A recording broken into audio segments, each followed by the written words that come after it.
Meg Waite Clayton is the author of The Postmistress of Paris, The Wednesday Sisters, and The Last Train to London. Her new novel is Typewriter Beach. Thank you for joining me, Meg. Rick, thank you for having me. I'm delighted to be here. You know, this is a wonderful novel in so many ways, and I wanted to talk to you about them. First and foremost are the two sets of characters you create, and it takes place in two different time periods.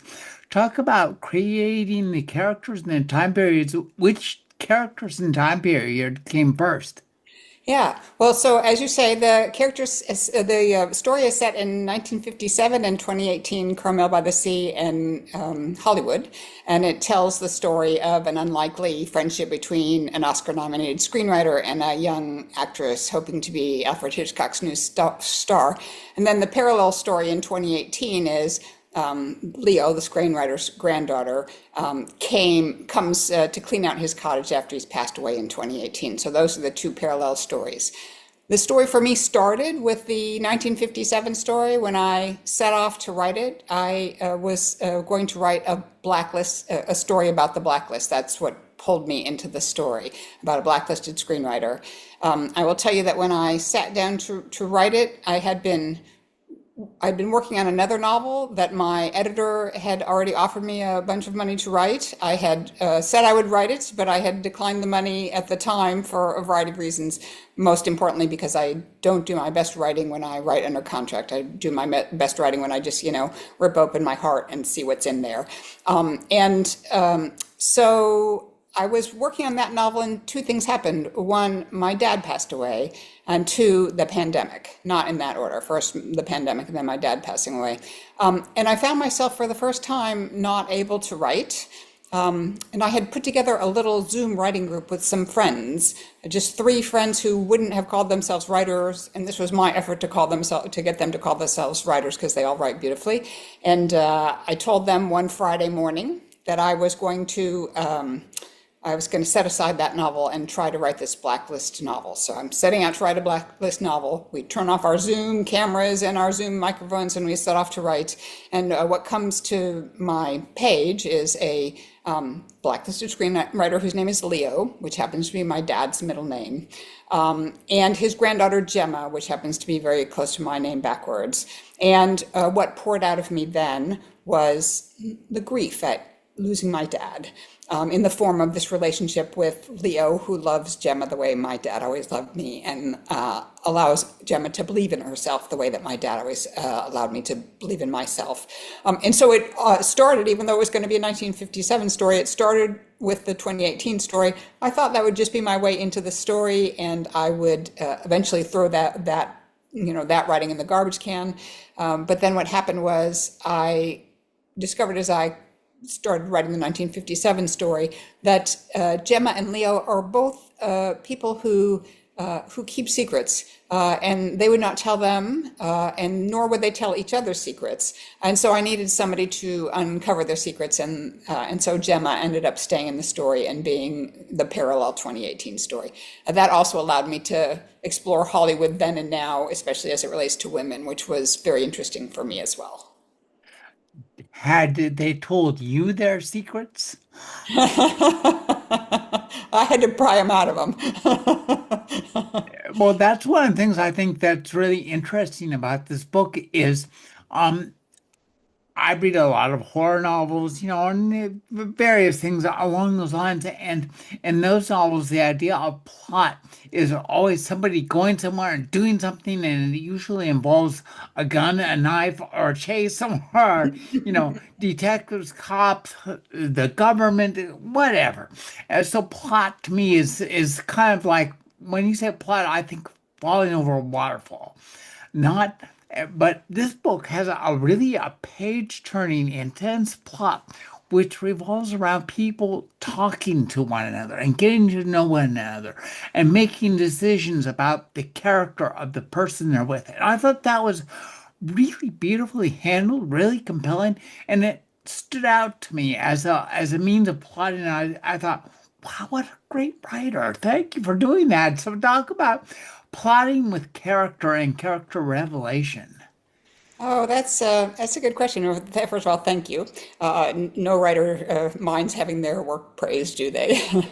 I am not a thriller writer. I am not a I am primarily a kind of a mainstream fiction writer, a literary fiction writer. My plots are very character driven, and but I find that what drives plot often is basically the reader wanting to know something. The reader on on the edge of their seat about knowing something, and so that can be whether somebody's going to survive this chase scene or whatever, or it can be just learning about a character, learning what's going to happen. I mean, there's certainly plot in the more traditional sense in the story. I mean, the opening of the book, Isabella goes to audition with Hitchcock. So, from the get-go, the question is Isabella ever going to get to be the movie star she wants to be? Leo is blacklisted, and so there is the through line of is Leo ever going to be able to unburden himself from the burdens of the blacklist? Is that ever going to end? I mean, that was a long time in American history, and I'm sure that that Leo's based on a lot of research on the real characters, and I'm sure they live day to day, wondering if tomorrow would be the day when it ended. So, yeah. I love that opening with Hitchcock. I'm here in Rio del Mar, which back in the 50s, there was the incident where the seagulls had eaten some fish from a red tide and became very aggressive down here. And that inspired Hitchcock, who at the time lived in Scotts Valley, Right. to write, his most terrifying to me story, The Birds. But Birds. so I really like the way that you mixed in real characters and the characters you clearly created. Talk about that. Was that intimidating to you in any way to write about Hitchcock, who himself was so famous and so picky? He said, when the script's done, the movie's done. Yeah. I so Hitchcock isn't the first real character that I've put on the page. My sixth novel, Beautiful Exiles, was about the kind of stormy love affair between the journalist Martha Gellhorn and her first husband, Ernest Hemingway. And so it was daunting doing Hemingway and Gellhorn for sure, especially because they were the center of that story. This Hitchcock certainly plays a role, but he is what I would call an ancillary. He would be best supporting actor, not best actor. That having been said, he's Hitchcock, right? And everybody knows Hitchcock, and he's such a character that it was slightly daunting to try to put him on the page. So what I did was, I mean, I've been watching Hitchcock movies my entire life. My mom and I, we were so different, but the one thing we shared was Hitchcock movies. So I was steeped in who he was, and I had read a lot about him, but I hadn't done a deep dive into researching who he was. And so that's what I did for this book. It was very fun. I read the Hitchcock, the Truffaut interviews with Hitchcock, conversations, I can't remember which they're called, but which were really very revealing. It's one French director talking to his iconic American director, and then the French director went on to be iconic, obviously. I read biographies of him. I found everything I could find about him. For example, one of the things that happens in the course of the novel is that there is a scene in that house you're just referring to, Hitchcock's house in Scotts Valley. And so I thought, oh, well, I'll just go up there and see what it looks like. And so I drive up there and I get to, the end of this road that is obviously, it's the drive to Hitchcock's, and it's a long drive, so you can't see it. It's kind of like I've described it in the book. And there's a sign there at the very beginning, basically, do not enter or we will shoot you. It's no longer Hitchcock's. And I'm sure whoever, owns it now is very tired of people, coming up and wanting to see Hitchcock's home. But so you can find, all sorts of things. And so I found an article in, it might have been in the Santa Cruz paper about Hitchcock's home. And it told me a lot of the details about it so that I could imagine it. And then a lot of things I learned about Hitchcock just from reading about him. I watched, obviously I watched Hitchcock movies and Hitchcock Presents, the TV series, in the afternoon and called that work. So that was a real nice benefit of, of putting Hitchcock in it. But so what I do is I do that deep dive. I try to steep myself in the character, and then the real person, and then I set it aside because obviously they have to interact with my pretend characters, right? My fictional characters. And so I try to craft a scene that is true to the character, but allows them to interact with my fictional character. And so for that, for example, that first scene, let's just say that for anybody who hasn't read, there are stakes involved. And I will say that Hitchcock liked steak for lunch. And he didn't like a steak for lunch. He liked steaks for lunch. He would eat several of them. And so that sort of was part of the inspiration for that scene. I really loved the character Leon Chazan, and I couldn't help but think of, I guess his actual opposite in a way, Elias Kazan, who Oh, uh, interesting. yeah, a director well known for naming names and Yes. staying off the blacklist and being, he was the guy who brought us Bonnie and Clyde. That was a pretty big deal Yeah. Yeah. when I was a kid. And so, talk about creating this character. And I love that, the historical nature of this book is really interesting because we're I am old enough to not necessarily think that 2018 is a historical epic, even though it is to many people now. To Me me, too. you That's know, like yesterday, right? That is not history. exactly. But one of the things that really comes out in this novel is the idea, on one hand, you'll have people who say, those who don't learn history are doomed to repeat it. On the other hand, you'll have people who say history never repeats, it echoes and rhymes, but doesn't repeat. I think we have both factions operating in your novel because so many of the things that were happening in 1957, we are a half a step away from HUAC right now. I mean, it would be the DEI Act or something, but uh, talk Yeah, about creating, the politics and how, but I like how the politics are reflected in the character, not the other way around. You learn the yeah, politics from the characters. yeah. Well, I will say, for starters, that the way publishing books work, this book was done before, let's just say, before the last election cycle, and I had no sense that it was going to be as timely as it is, let's say. Um, but I do think one of the things I think is important about historical fiction is it allows you to feel what it's like. I mean, when we learn history in class, and as a history major in college, it's kind of from above, and you see, you can see where the troops moved, and but you don't necessarily see what it was like to live in, occupied Paris, or what it's like to live as a blacklisted screenwriter. And so I feel like one of the benefits of historical fiction is to allow us to inhabit those people's shoes and feel the history as opposed to just experiencing the history. So when I'm writing historical fiction, I try to stay very close to the real history. I want, when the reader walks away from my book, they're going to feel like they've learned something about this history, and I want what they learned to be the real history. So that was really important to me as I was crafting Leo in particular.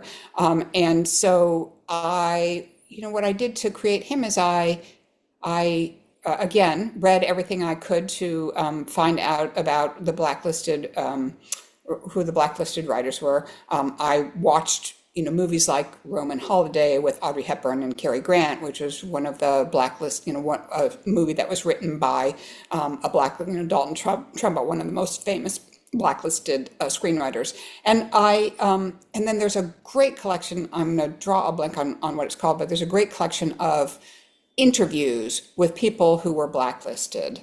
That is just very personal interviews, and the people there talk about things like the fact that their children at school lost all their friends because when they were blacklisted, the whole family, it wasn't just the person who was blacklisted who became toxic, for people's futures. The whole families became toxic. And so it just was quite devastating to read about.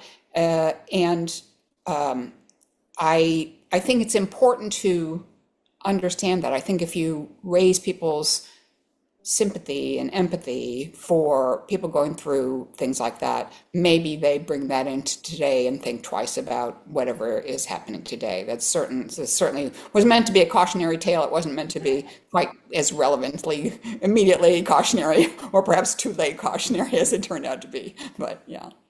One of the things I loved about Leo was what a gentleman he was. And you just get the feeling that he's a really, truly nice guy. And I love the hell out of this character. And that's, I think, a brave decision to make a guy who's like really pretty much a good guy through and through. But, he doesn't have to dress up in underwear and fly. He could, he'd be happy to do that. He could write the dress up in underwear and fly.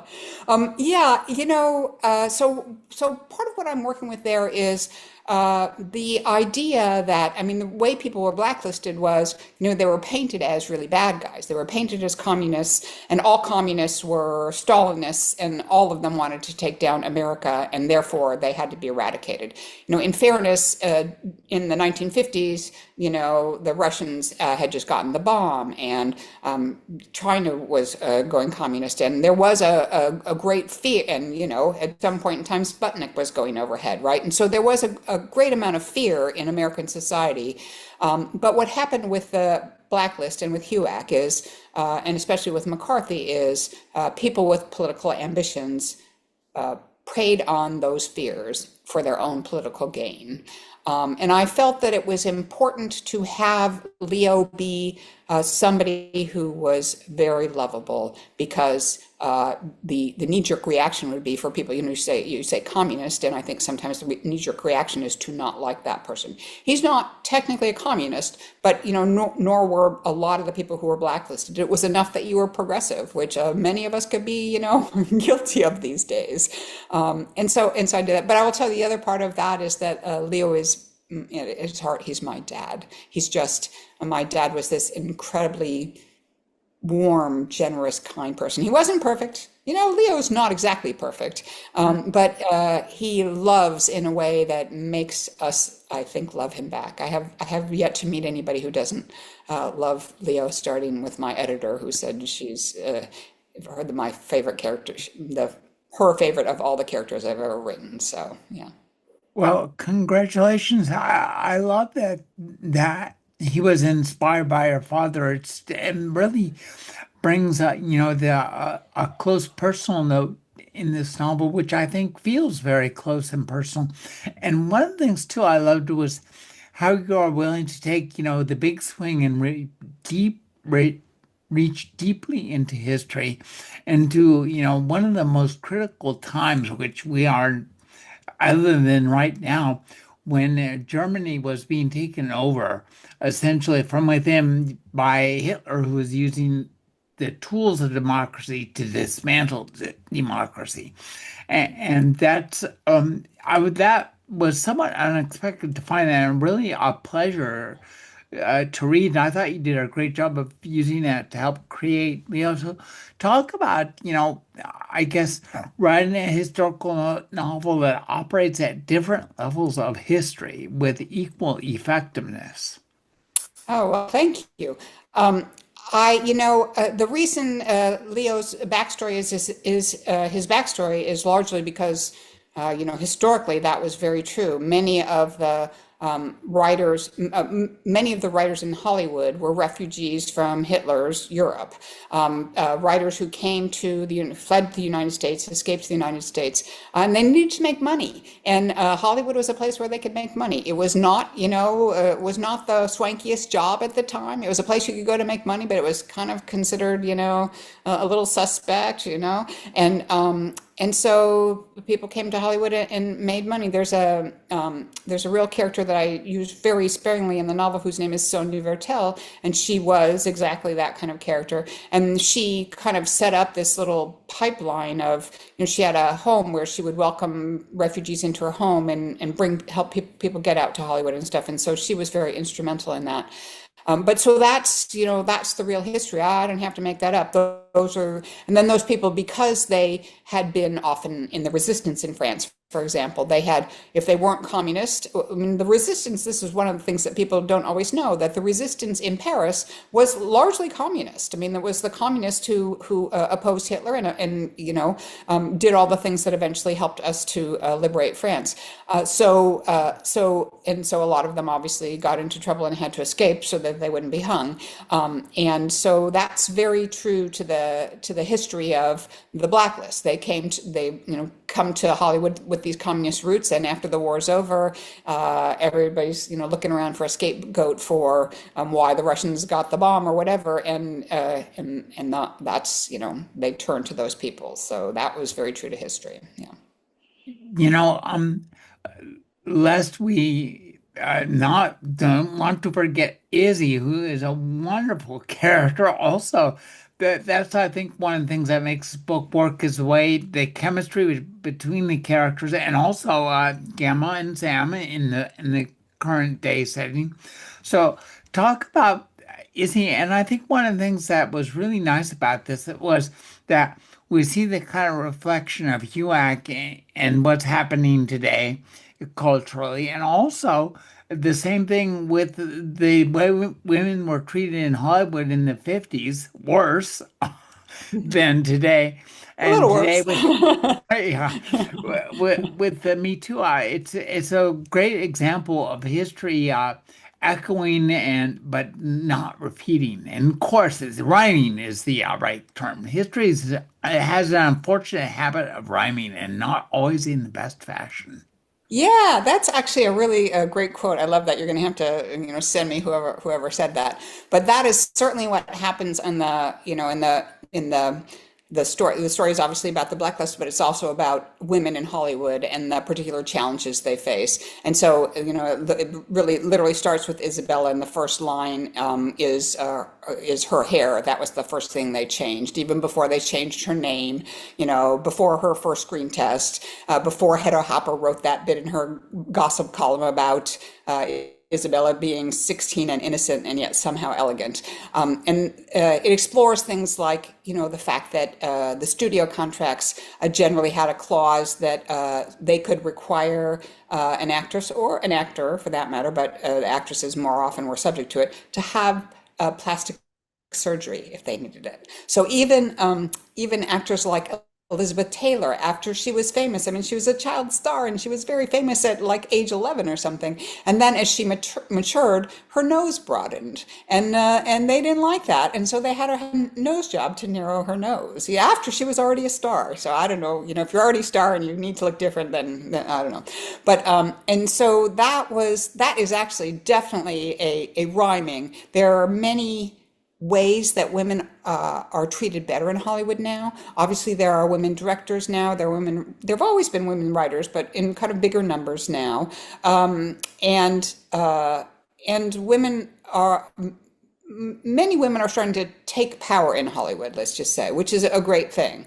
Nonetheless, if you look at the numbers, there are still so many fewer women directors than male directors. There are so many fewer women writers than male writers. And this year was actually the first time since they've been, counting, where there were as many female protagonists as male protagonists in the top 100 films in terms of gross for the year. So that's progress. But still, the women we see on screen are largely shaped by men behind the screen. And in my feeling is that really affects what we see as women as appropriate for women on screen, what women can be, what they can do, how they can behave, and that shapes our whole society because film has such an outsized influence on what we think of for women. So we have a ways to go. We've made progress. We have a ways to go. Absolutely. That was another interesting point, is the fear of how Hollywood has this great influence. It seems like there's certainly a case of history rhyming, but also too, it's an interesting case because every generation has, this new technology is going to ruin comic books are going to destroy society. That's what I was when I was a kid. And then, here I am a parent, I'm thinking video games are going to destroy society. Oh no, no, they're just comic books. Oh no, I'm becoming dad. Oh, what am I gonna do? Yeah, exactly. So Exactly. through all this though, Hollywood has had an evil grip on on society. I don't know if it's evil, but it certainly has a grip, and there have been so many iterations where, film it was going to be the end of film, when TV started in the 50s, it was going to be the end of film because it was something people could watch at home. They didn't have to pay for it. They didn't have to go and get out of their easy chairs, and people still, went to the movies. Now we have obviously video games. So take out there, I think the biggest grossing entertainment now, outstripping books and movies and everything else. Nonetheless, people, we're finding different ways of seeing movies. I mean, you stream, you don't even have to go to the theater. You can stream them whenever you want. There's all that advantage. And I still think when people think of kind of the iconic things that shape our society, it's probably largely film. It's probably because, you get a great character in film, and it's hard to sustain a great character over a TV series, and obviously video games. There's some character there, but character is, I don't think, for the most part, central to video games. So the Hannibal Lecters of the world, let's say, or Superman for that matter, they are big in film, in a heroic in film in a way that I think it's hard to sustain in any other medium. So. Well, I remember back in 1982, I think, after Ridley Scott had directed Alien and Blade Runner, both movies that were, Alien was maybe more of a hit, but Blade Runner was definitely a flop. He said, the novel is dead. Let's hope he's wrong. Yeah, I think history has already decided on that one. Um, One of the things that I really liked about this book was, the Carmel setting was wonderful, and I think, that you unearth a really wonderful history about Roberts and Jeffries and the Tor House, and you know, uh, it's just a shame that Hitchcock never made your movie. It's a shame.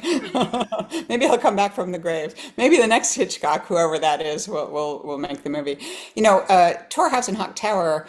I think many people who've been to Carmel. I mean, obviously Carmel is this very charming town with these storybook cottages and a beautiful, beautiful oceanfront walk. And but one of the things that people often miss, and I often ask this in live events, how many people have been to Carmel? Almost everybody.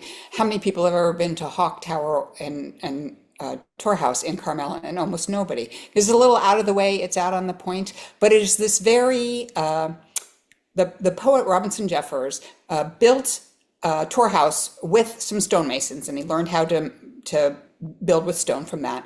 And then he made Hawk Tower on his own. And you can tell when you look at them that Tor House is made by people who are very good stonemakers, and Hawk Tower is made in some other way. But Tor House is charming and lovely. Hawk Tower is really, really evocative. It's this tower that's kind of this gnarly stone, and but when you go inside it, it's like it's got a secret stairway. And one of the things I didn't know who Robinson Jeffers was when I started the book. What I knew is I had walked by that Hawk Tower and Tor House, and I wanted to do something with Hawk Tower. So I took Leo and I put him in a little cottage just right across the road on the non-ocean side view, the non-ocean view side of Hawk Tower, because obviously he's a blacklisted screenwriter. He wouldn't have that much money, and started exploring Robinson Jeffers. And as so often happens, I mean, one, he's just an extraordinary poet. He's an environmental poet, really, and he was as famous in the 30s as Robert Frost. I mean, he was one of the America's most popular poets, and then he ended up opposing the war and losing his popularity as a result of that opposition to the war. But this tower he built for his wife, so she would have a way to get away from the kids. So it's just got a great story behind it, and it's a lovely thing to thread through the book. Reading about Jeffers, I just thought, wow, this guy's like, I mean, he is I knew a little bit about him, but reading about it in your book, what I thought is this guy is as good in real life. He almost seems like somebody you would have to make up, who had been made up, because he's Yeah. so eccentric and such a perfect character to, reach the height of fame and then just drive himself into obscurity while building this giant tower for his wife that, no woman or in her right mind would really want to spend much time in because it's like something out of a horror movie. It is sort of out of a horror movie, and yet I think she did spend a lot of time. You know, it's interesting because it looks like it's sort of out of a horror movie, and when you go inside, there's things like, there's like when you walk inside, there's literally a hawk that kind, I think he's stuffed hawk that kind of looms over you in the entrance, and it can be a little startling when you first walk in if you're not expecting it. And there's certainly, hawks that hang around the tower. I mean, we definitely have hawks in Carmel. But I definitely used it in a kind of a Hitchcockian way. I mean, that was very intentional because it sort of, in many ways, is a dark shadow literally over Leo's life as Leo lives across the street from it. And Jeffers' story, Robinson Jeffers' story of great fame and failure, is very parallel to Leo's story of great fame and failure. And I didn't, as you say, I didn't have to make it up. I just found that. I just started reading about Robinson Jeffers, and there it was. I'm like, oh, this is perfect. I'll take this. I'll take this. Let me put this in here. And so that was a real blessing, along with getting to read some fabulous poetry. So yeah. I love what was nice was that the current day characters were equally compelling and interesting. I loved Sam's story, the video game success is really, it's fascinating and feels true. I've talked to a few writers for video games in my unstoried career, and the feel that you have for this setting for Sam and also for Gemma, her story is great. There's a scene in there where she's meeting with a producer and they go through this thing she does really well, and then the producer just does something that is unfortunately all too believable. So, uh, talk about, when you're so immersed in the historical aspects, going back to World War II, 1930s, that's 100 years ago, say. Yeah. Talk about making your current day characters equally compelling. Yeah, that is, in some ways, was the biggest challenge for me because although I wrote some more contemporary stories early in my career, for the last 5 books, 4 or 5 books that I've been writing historical, and so to drag myself back into more or less the present was a bit of a challenge. But I really loved. I mean, one of the things was I wanted to be able to deliver Carmel today as well as Hollywood today. And in order to do that, I obviously had to have some pretty contemporary characters. And as I said, I was very interested in Hollywood then versus Hollywood now. And so, Gemma is my character to do that. I know a lot of screenwriters. I had the privilege of coming into the working world at a time when I was actually a lawyer when I started, and I was often the only lawyer in the room, I'm the only woman in the room, and so I'm very familiar with that struggle for women to find a place in what's historically been a man's world. And so since Hollywood is still pretty male, it wasn't that hard to imagine Gemma making her way in that world. What was a little harder to imagine was what somebody's Gemma's age, what she's like. But my kids are not that different in age. I have 2 sons. They're not that different. Neither of them writes screenplays. One's an economist. One does artificial intelligence. He would call it machine learning, but everybody else knows it is artificial intelligence. But he's one of the good guys. Don't worry. But they also are great video gamers. And so one of the things I did for Sam was I had them show me how to play video games, which I had never done before. And I read a series of essays on different ways that people have developed video games, some pretty famous ones, and it strikes me that it is this very similar creative process to any other kind of writing, where you are making up characters, you're making up things that happen, and you're just delivering them in a different medium. So once I realized that, then I thought, I'm writing novels. Maybe I should be writing video games because they make a lot more money. One of the things I loved is the character arcs of the book and the way they crisscross. Were you working? Did you write the novel in a sense in two different, completely different stories and then interleave them, or did you interleave them as you wrote them and create the crisscrossings in that manner? That's a very good question, and I'm not sure that I can even give you an honest answer. The way I think that the way that I write is a little different than a lot of people. What I do is I start. I mean, I start any way I can. Just put words on the page. Sometimes I'll just put the word "the" there in my journal and hope some kind word will join it and start making a sentence. Fade Because writing, in.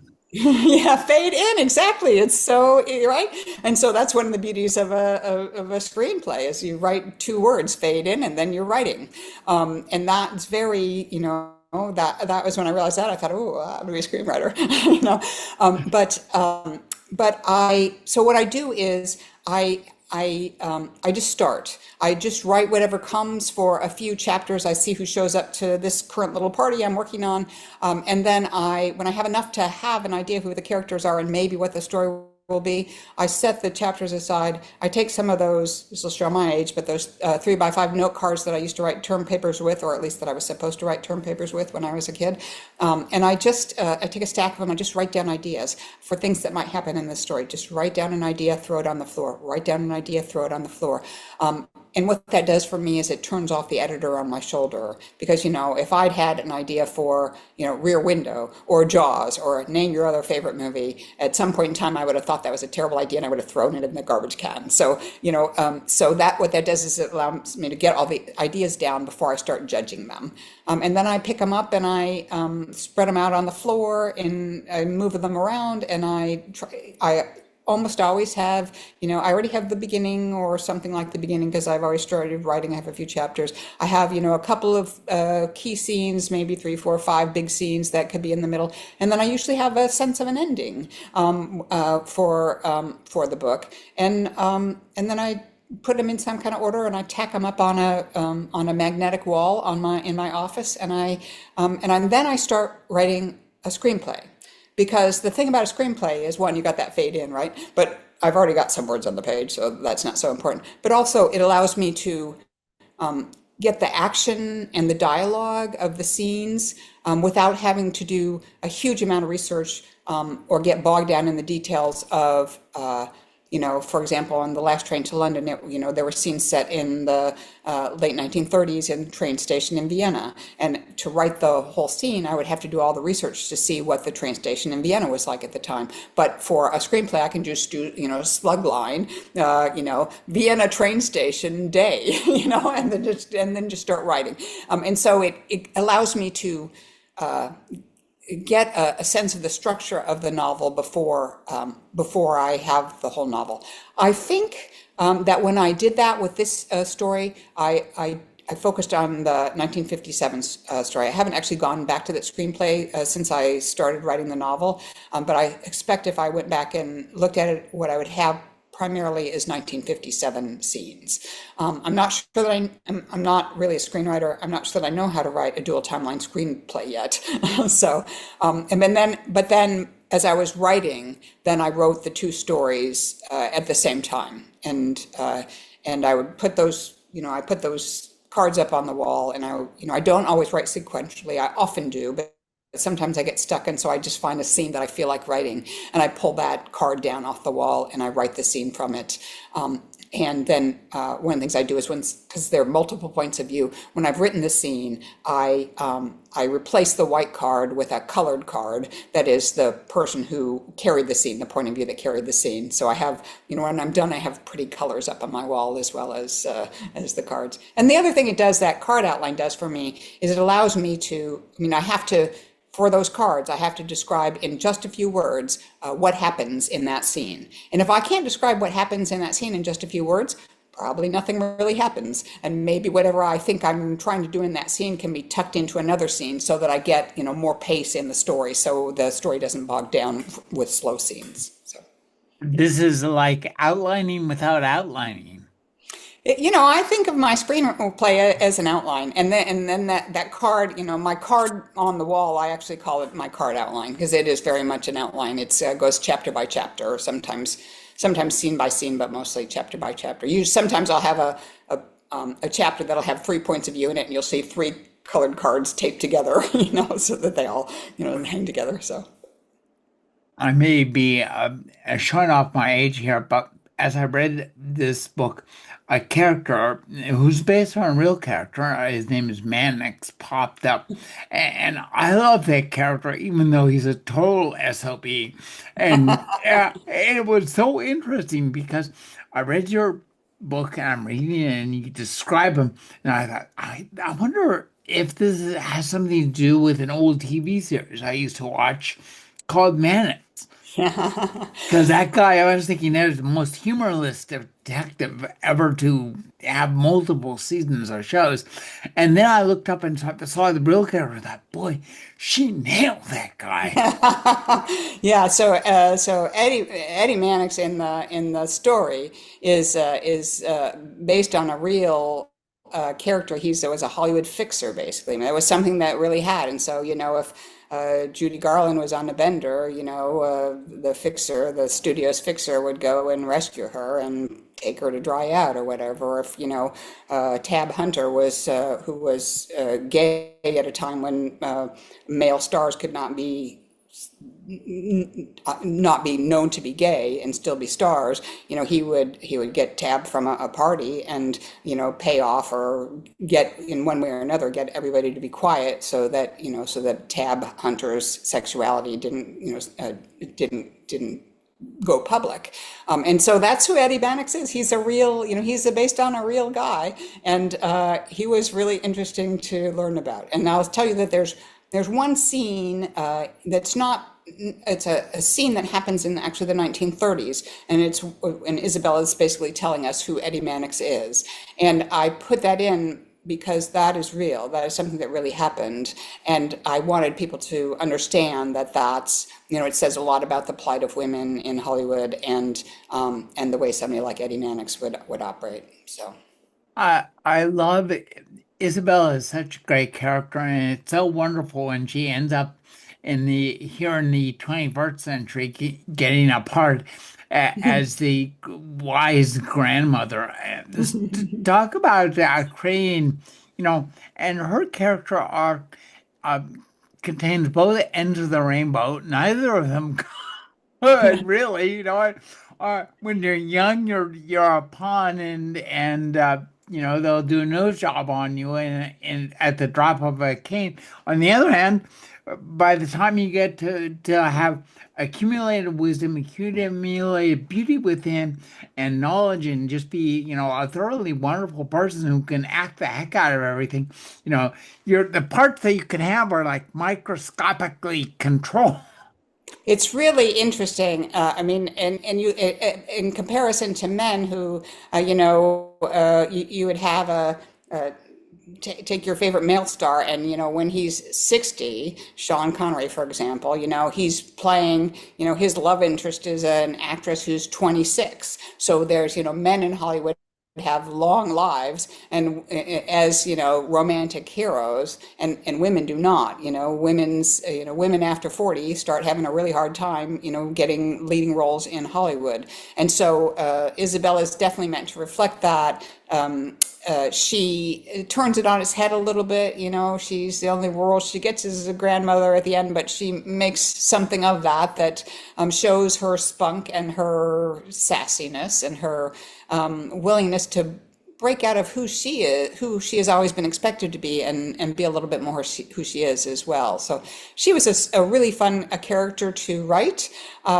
She is, I would say, not as universally likable as Leo, let's say. I think people have different views of her, and I think it's very interesting to watch because part of the reason they do is because she's female. And I think if Isabella were male and doing the things that she does in the story, people would think that's just fine. Because I still think that we judge women much more harshly than we judge men. But yeah, she was great fun to write.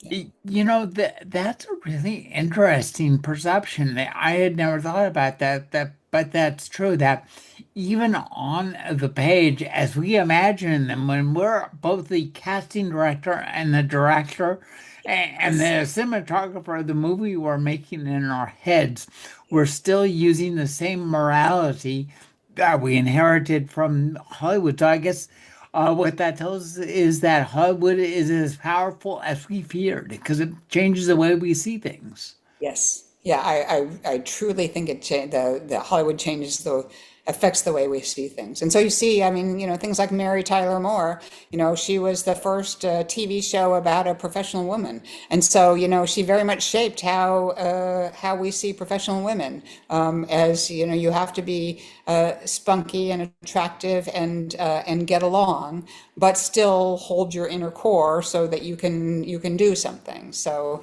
it's I have so much admiration for some of the earlier actresses who showed us how to be something different than what traditional women were. Women like Katharine Hepburn, I just adore her. You know, Audrey Hepburn for that matter, and certainly Grace Kelly. I mean, you know, there's a reason that Grace Kelly is very much at the center of this story because I just adore Grace Kelly, you know, and there's a reason Rear Window is at the center of this because I just adore, you know, Rear Window, and that's a role where Grace Kelly is both gets along and has things that she wants that she is not afraid to go for, and I really admire, you know, she is who she is, and she's not going to be anybody else. So I admire that about her. Well, as Lou once said, "You've got spunk. I hate spunk."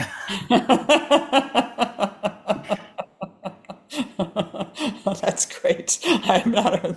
That's great. Yeah, that's fun. You know, You know, one of the things that's interesting is one of the spunky characters, women characters in the novel is Alma Hitchcock, and people don't necessarily know a lot about. They know a lot about Alfred Hitchcock, and they don't know about Alma. And one of the things they don't know is that when Hitchcock first met Alma, he didn't like wouldn't was too afraid to speak to her or anything because she was senior to him. She had been in film longer, in British film, and the role she was in and behind the scenes was senior to where he was. And so it was not until he got a role that was senior to her that he said hello to her, basically. But he's famous for saying, you know, there are three women. There are three people who are really important in my life, and one is a great writer, and one is a great mother, and one is the finest cook I've ever met, and they're all named Alma Reville, which was his wife's name. So she was very fun to bring to the page. It was harder to find out about her than about Hitchcock, and so most of what I know about her is reflected through books about Hitchcock and stories about Hitchcock. But she was a very fun character to write as well. you know, if I were to sum this book up, the word I would use is I think charming, and Oh, it's truly charming in a way that we like everybody pretty much, even Mannix at the end. I kind of like him, even though he's maybe because he's kind of an SOE, but that aside, I think so. Talk about writing a book that's charming in an age when charming is not always an ass, or not always the ass that they should be, but in a book description, you want it, terrorizing and thrilling, scary. Yeah. Well, I Charming guess is fun. I'm kind of old fashioned, but I love charm. I think, I will tell you that my husband is one of the most charming people I've ever met, and I totally am a sucker for his charm, So I think charm is perhaps underrated, and I think part of that's because it's not always done well. I mean, you take the romantic comedy, for example, when you look at the romantic comedies of Nora Ephron, they all have at their heart something that's just a really charming story. And we have walked away from that a little bit in a way that I think makes a lot of people longing for the next Nora Ephron, because we like that. I think there's a real joy in being in a comfortable space that makes us feel good, even as it carries us along in the story. And if that's what I've created, then that would make me very happy. That's a, Now, my question is, are you returning to that book that was cast aside before this one? That's a very good question. I'm not sure. Sometimes I think yes, and sometimes I think no. I always have a few balls up in the air, a few things I'm working on, few things I'm pushing forward. That is certainly a novel that it's based on a true story. It's set in World War II Paris, gives me an excuse to go to Paris again. It's never, I never like to turn down. And it's at its heart a book about books and the power of books, and so I think it would be a very interesting to write. It is certainly darker than Typewriter Beach, I think, which is at its core, three love stories, I think. And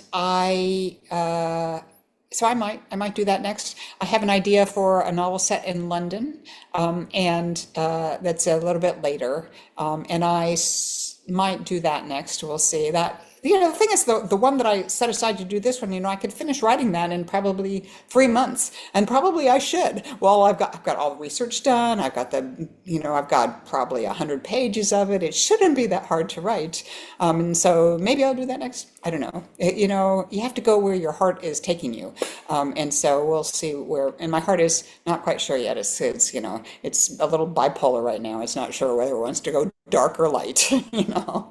Well, one of the great joys of this book is that our hearts go with yours as we read the novel. The new novel by Meg Waite Clayton is Typewriter Beach. Thank you for joining me, Meg.